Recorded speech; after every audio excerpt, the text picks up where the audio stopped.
Hello and welcome to Thought for October the 16th. Our readings are 2 Chronicles chapter 7, Ezekiel chapter 42 and John chapter 8. And our thought is, the truth will set you free. Today's long chapter 8 in John's Gospel, is most challenging. Jesus said, "Whoever is of God knows the words of God. The reason you do not hear them is that you are not of God." Verse 47. But of course they were hearing what he said. The point was that they could not make sense of his words.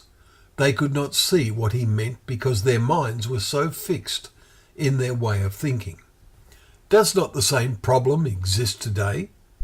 There are some listening who are wanting to believe and understand what Jesus says, and to them he says, "If you abide in my word, you are truly my disciples, and you will know the truth, and the truth will set you free." Verse 32. This confuses them, of course. Free from what?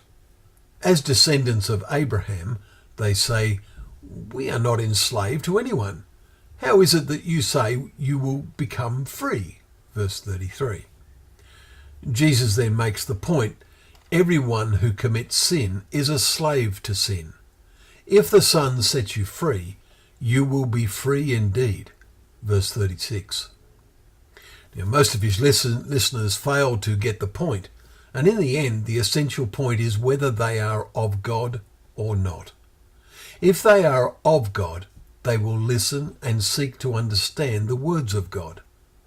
It may be that some or many of his listeners would later hear Peter's message on the day of Pentecost, and who were cut to the heart, as Acts 2 verse 37 records, and were ready to receive the truth and be made free. Their freedom was accomplished that day. They accepted the truth and were baptized. They had heard Peter quote from the Psalms, "You have made known to me the paths of life.